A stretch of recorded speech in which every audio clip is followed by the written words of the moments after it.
أعوذ بالله من الشيطان الرجيم بسم الله الرحمن الرحيم صلوات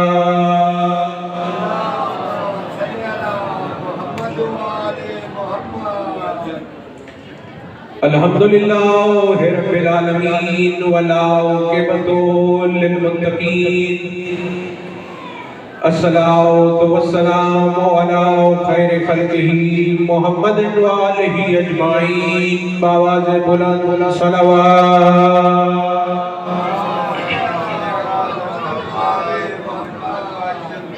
صلوات کا پڑھنا بہت بڑی اور عظیم عبادت ہے. مل کے بآواز بلند صلوات.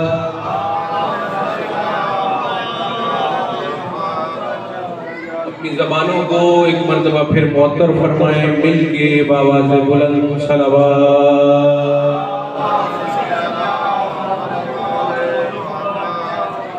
سب سے پہلے دعا گو ہوں خداوند کریم حاضرین کے دلی مقاصد پورے فرمائے, بانیان کی توفیقات میں اضافہ فرمائے. یا رب محمد و آل محمد کی عزت و عظمت کا واسطہ جو بیمار ہیں صحت یاب فرما, جو مقروض ہیں قرض غیبی طاقت سے عطا فرما, جو بے اولاد ہیں ذکر کے صدقے میں اولاد نرینہ سے سرفراز فرما. ہم سب کو حج بیت اللہ الحرام اور زیارت امام حسین علیہ السلام سے معشور فرما. یا رب محمد و آل محمد کی عزت و عظمت کا واسطہ اس عزا خانے کو امام زمانہ کے ظہور تک آباد و اشاد فرما. ہم سب کی سب سے بڑی اور عظیم دعا ہماری آخری حجت کا جلد ظہور فرما. مل کے بآواز بلند صلوات.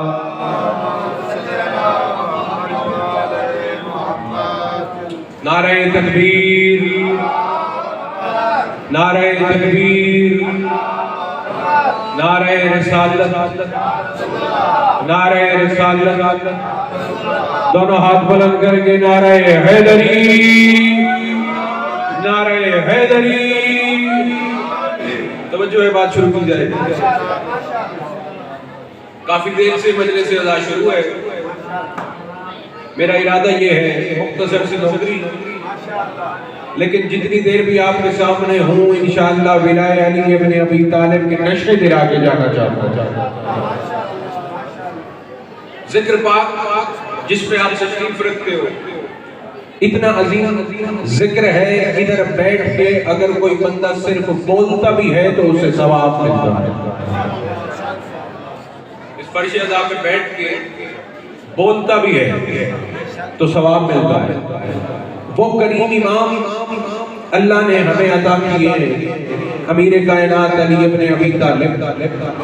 اگر کوئی بندہ ایک مرتبہ یا علی کہہ دے اسے ختم قرآن کا ثواب مل جاتا ہے. ایک مرتبہ تو سے والوں کوئی یا علی کہہ دے ختم قرآن کا ثواب مل جاتا ہے. یا علی کہنے سے ختم قرآن کا ثواب ملتا ہے, لیکن یہ ضروری نہیں ہے کہ جو قرآن 30 پاروں والا ہے وہ ہر بندہ پڑھتا ہو اسے ثواب بھی ملتا ہو. یہ ضروری نہیں ہے. آپ پوچھیں جی وہ کیسے؟ کوئی ہندو یہ قرآن پڑھے ثواب ملے گا, کوئی یہودی پڑھے ثواب ملے گا, کوئی عیسائی پڑھے ثواب ملے گا؟ نہیں ملے گا. تو سوال کرو ثواب کس کو ملے گا؟ قرآن پڑھنے کا ثواب اسے ملے گا جس کے دل میں قرآن ناطق کی محبت ہوگی.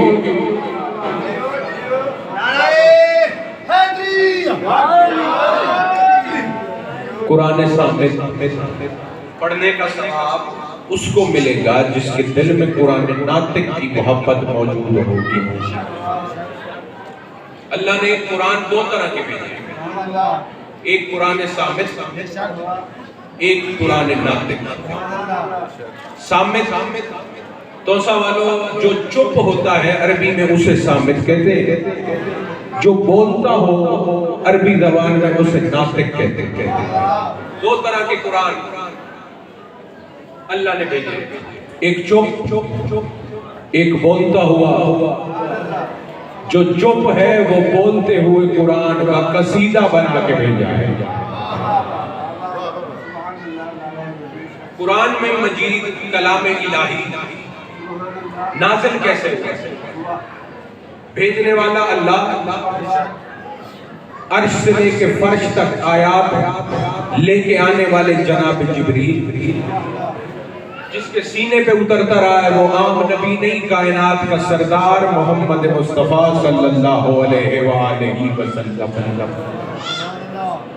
بھیجتا اللہ ہے، لے کے جناب جبریل آتے ہیں، جس کو پہنچایا جاتا ہے وہ نبی ہے، جب تک اس کی نبوت کا، اس کے بھائی علی کی ولایت کا اقرار نبی بھی نہ کرے تو اللہ نبوت عطا نہیں کرتا۔ تھوڑا تھوڑا بولو بھی صحیح، وہ نبی اس کی نبوت کا اقرار کریں گے، اس کے بھائی کی ولایت کا اقرار کریں گے تو نبوت ملے گی۔ یہ ہے نظام قرآن کے نازل ہونے کا۔ رسول خدا ایک دن اپنے حجرے میں تشریف فرمائے، اپنے سر عطر پہ امامہ باندھ رہے ہیں، پگڑی جسے کہتے ہو، ایک ایک پیچ کر کے جسے باندھا جاتا ہے، رسول خدا امامہ باندھ رہے ہیں۔ جناب جبریل آئے، سلام کیا، رسول نے جواب دیا، جناب جبریل نے آیات پہنچائی، رسول خدا نے آیات لے لی۔ جب جناب جبریل واپس جانے لگے، نیاز حسین توجہ میری طرف رکھنا، جب واپس جانے لگے جناب جبریل کے ذہن میں ایک بات آئی، اگر اللہ مجھے یہ قرآن پہنچانے کا ذریعہ نہ بناتا تو محمد مصطفیٰ کو کیسے پتا چلتا کہ اللہ کیا کہنا چاہتا ہے؟ اگر میں ذریعہ نہ ہوتا تو کیسے پتا چلتا محمد مصطفیٰ کو؟ یہ آیات کیسے آئی؟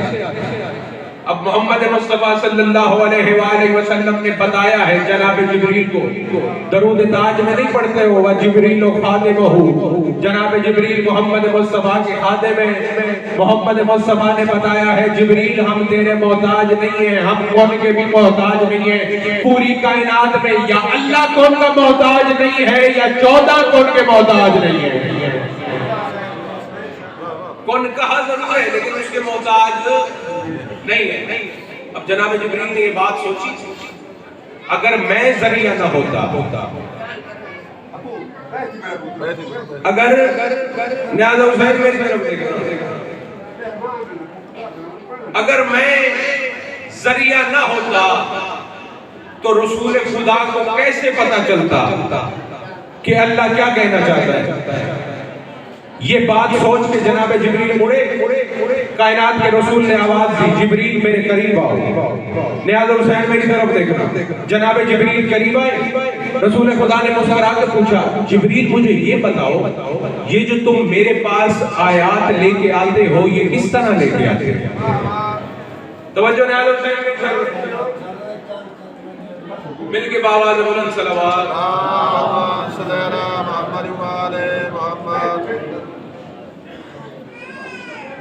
توجہ ہے ماشاءاللہ۔ جناب جبریل نے سوچا ہے بھئی اگر میں ذریعہ نہ ہوتا تو کیسے آیات آتی؟ رسول خدا نے بلایا، پوچھا جبریل مجھے یہ بتاؤ کیسے لے کے آتے؟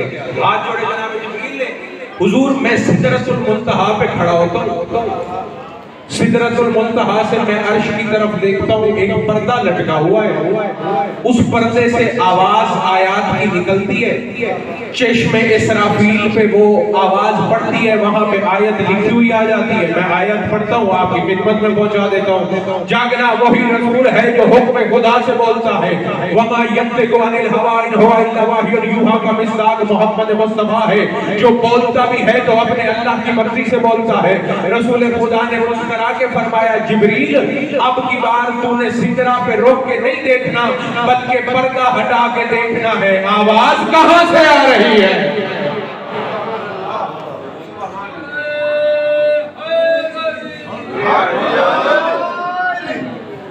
جبریل سدرہ پہ نہیں رکنا پڑا، تیرے ذہن میں ایک بات آئی ہے، اس کا جواب میں محمد مصطفیٰ دینے لگا ہوں۔ جب پردے سے آواز آئے تو پردہ ہٹا کے دیکھنا ہے۔ نیاز حسین جا رہا ہے، جناب جبریل کی پرواز کا آپ کو اندازہ ہے، دوڑتے ہوئے سدرا پہ آیا، وہ انتظار میں ہے اگلی دفعہ کب آیات کی آواز آتی ہے۔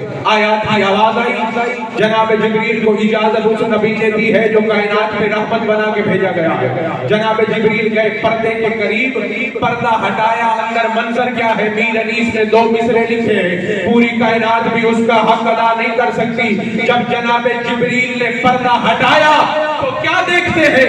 وہ پردے میں خدا تو نہیں، محبوب خدا ہے، امامہ اسی طرح کھڑا باندھ رہا ہے۔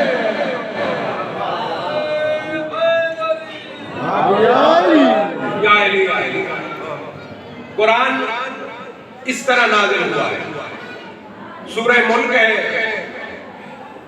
29واں پارہ شروع ہو رہا ہے۔ بسم اللہ الرحمن الرحیم، تبارک الذی بیدہ الملک وہو علی کل شیء قدیر الذی خلق الموت والحیات لیبلوکم ایکم احسن عملا۔ حکم خدا ہے، اللہ فرما رہا ہے تبرک والا ہے وہ اللہ جس کے ہاتھ میں ملک۔ تبرک والا ہے وہ اللہ جس کے ہاتھ میں ملک ہے۔ الذی خلق الموت والحیات لیبلوکم ایکم احسن عملا۔ اللہ نے موت اور حیات کو اس لیے خلق کیا تاکہ وہ دیکھے تم میں اچھا عمل کون انجام دیتا۔ میں اپنی طرف سے پوری کوشش کر رہا ہوں، آپ لاپرواہی کر کے بیٹھے ہو۔ اللہ نے کہا میں نے موت کو بنایا اور حیات کو بنایا صرف یہ دیکھنے کے لیے کہ تم میں اچھا عمل کون انجام دیتا ہے۔ جاگنا تم سے والو، جو نیت کر کے بیٹھا ہے کہ میرے ساتھ نہیں بولنا تو ابھی اس کا بھی پتہ چل جائے گا۔ کوئی بندہ اچھا عمل کرے، دور سے دیکھ کے پتہ چلتا ہے آپ کو یہ بندہ مومن ہے یا بندہ منافق ہے۔ دور سے دیکھ کے پتہ نہیں چلتا، کوئی بندہ اچھے کام کر رہا ہے بھئی اب اس کے دل میں کون جھانکے بندہ مومن ہے یا منافق ہے۔ اب کوئی بندہ آپ دیکھتے ہو وہ کھڑا وضو کر رہا ہے، نماز جیسی عظیم عبادت شروع کرنے لگا ہے، اس کو وضو کرتا دیکھ کے ہمیں پتہ نہیں چلے گا بندہ مومن ہے یا بندہ منافق ہے۔ ایسے ہے یا نہیں ہے؟ کوئی بندہ نماز کے لیے وضو کرتا ہے، پتہ نہیں چلتا بندہ مومن ہے یا منافق ہے۔ وہ مصلی پہ آتا ہے، اسے دیکھ کے پتہ نہیں چلتا بندہ مومن ہے یا منافق ہے۔ تکبیرۃ الاحرام باندھ کے نماز کو شروع کرتا ہے، پتہ نہیں چلتا بندہ مومن ہے یا منافق ہے۔ اس کے بعد وہ قرآن کی تلاوت کرتا ہے، پتہ نہیں چلتا مومن ہے یا منافق ہے۔ اللہ اسے زیادہ رزق دیتا ہے، وہ زکوٰۃ نکالتا ہے، پتہ نہیں چلتا بندہ مومن ہے یا منافق ہے۔ اللہ اسے اور زیادہ پیسے دیتا ہے، وہ حج پہ چلا جاتا ہے، وہاں بھی وہ چلا جاتا ہے، اسے دیکھ کے پتہ نہیں چلتا بندہ مومن ہے یا منافق ہے۔ وہ مکہ میں جاتا ہے، دیکھ کے پتہ نہیں چلتا مومن ہے یا منافق ہے۔ خانہ کعبہ کے گرد چکر لگاتا ہے، اسے دیکھ کے پتہ نہیں چلتا مومن ہے یا منافق ہے۔ حجر اسود کو سلام کرتا ہے، اسے دیکھ کے پتہ نہیں چلتا مومن ہے یا منافق ہے۔ اس کے بعد صفا و مروہ کے درمیان دوڑتا ہے، اسے دیکھ کے توسے والوں پتہ نہیں چلتا بندہ مومن ہے یا منافق ہے۔ میدان بنا میں جاتا ہے، وہاں پہ قربانی کرتا ہے، اسے دیکھ کے پتہ نہیں چلتا توسے والوں مومن ہے کہ منافق ہے۔ ہمارے چھٹے سردار کے پاس صحابہ آئے، ہاتھ جوڑ کے کہتے ہیں مولا پتہ کیسے چلتا ہے کون سا بندہ مومن ہے کون سا بندہ منافق ہے؟ معصوم نے مسکرا کے فرمایا او میرے صحابیوں یاد رکھو اپنی محفل کے اندر علی کا نعرہ لگاؤ، جو مسکرائے وہ مومن ہے، جس کی شکل بگڑ جائے وہی منافق۔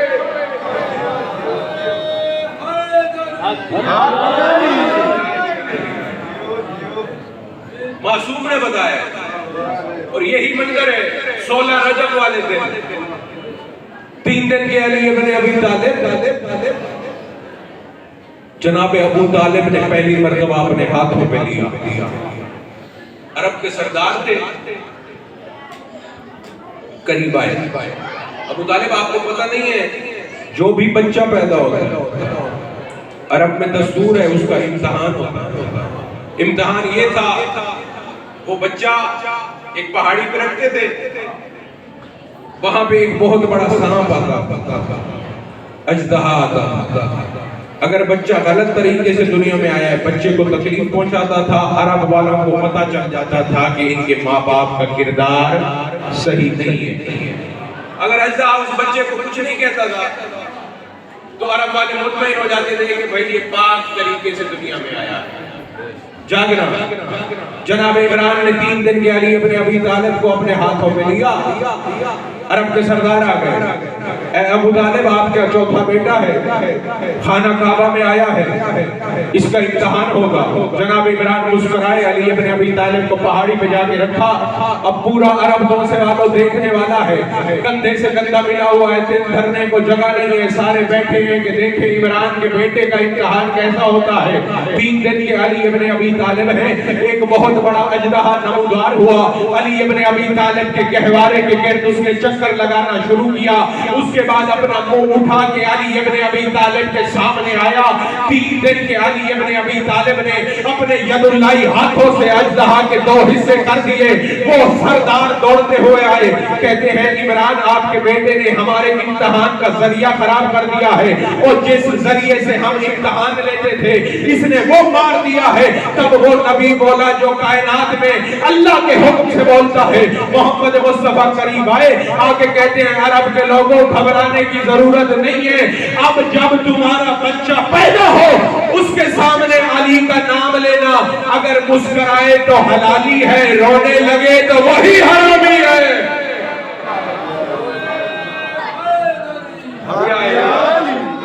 کیا بات ہے بھائی، یہ طریقے اصول انہوں نے ہمیں بتائے، اور لوگ کہتے ہیں جی شیعہ اپنی طرف سے علی ابن ابی طالب کو بڑا چڑھا کے پیش کرتے ہیں۔ شیعہ صرف مانتے ہیں جو اللہ نے بتایا ہے یا اللہ کے نبی نے بتایا۔ سورہ ملک،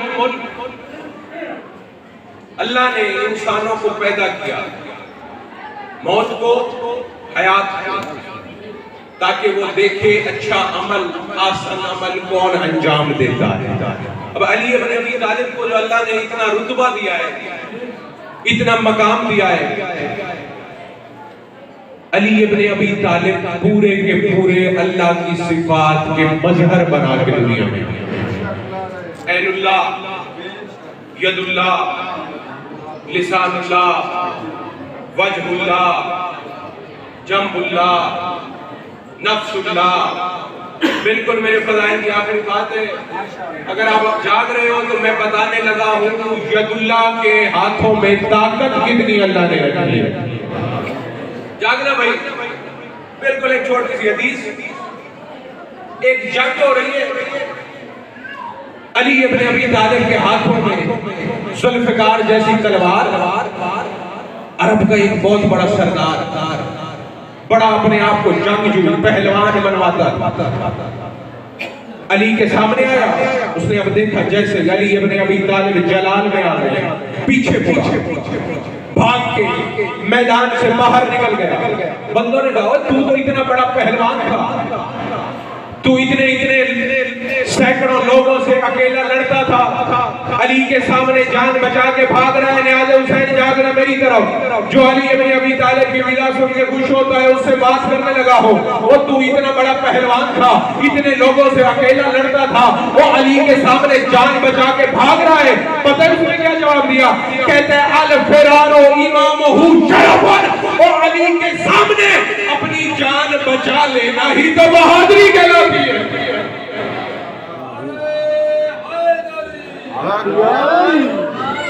عزت جو بڑی تھی تو مصیبت بھی بڑی تھی۔ ہمارا ایمان ہے